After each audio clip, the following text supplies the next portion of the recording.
Greetings, fellow word enthusiasts, and welcome back to Etymology Expert. Today, we're unfolding a phrase that evokes stern warnings and authority.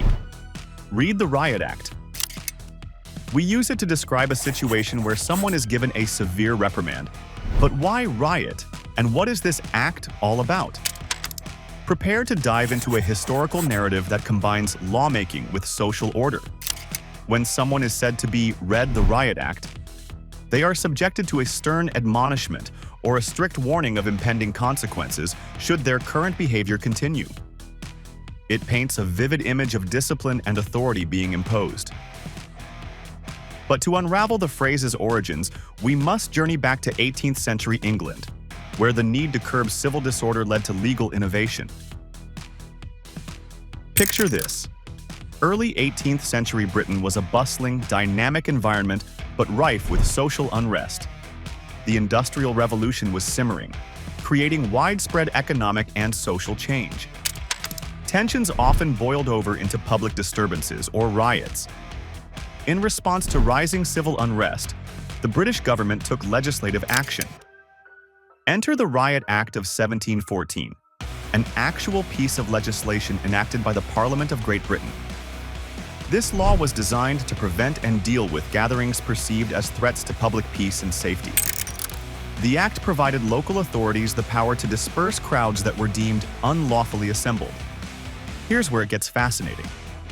When faced with a riotous group, a magistrate or other official was required to read a specific proclamation, essentially the text of the Riot Act, aloud to the crowd. The wording had to be precise, declaring that the group was unlawfully assembled and demanding them to disperse in the name of the king within 1 hour, subject to the penalties of felonious riot if they did not comply. The consequences of ignoring this notice were severe, including arrest or even death by execution if the situation escalated. Imagine the scene. A crowd gathered, perhaps angry and loud, with emotions flaring.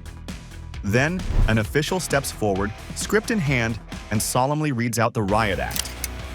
For those within hearing range, it was a clear, authoritative warning that failure to disperse would invoke serious repercussions. This practice placed the Riot Act firmly in the societal consciousness, embedding the phrase itself into the language as a metaphor for a formal and stern reprimand. While the act itself was eventually repealed in 1973, the expression, "read the Riot Act," endured, shedding its literal roots to become a vivid and impactful idiom. Today, it might not carry legal weight, but it retains the essence of authority and imminent consequence, the core of its historic purpose. So, the next time you encounter or use the phrase, "read the Riot Act," visualize those historical scenes of authority figures confronting tumultuous gatherings, invoking law to restore order. Remember its powerful journey from a literal legal action to a metaphorical linguistic device. It's a phrase steeped in the urgency and gravity of maintaining social peace and imposing discipline. Well, that's another etymological expedition brought to light. Did you expect this phrase to have such a historical authority backing it? Let us know in the comments below. And if you enjoyed this exploration of language and its storied past, be sure to give this video a thumbs up and subscribe to Etymology Expert for more engaging journeys into the roots of our words. Thanks for watching, and we'll see you in the next video.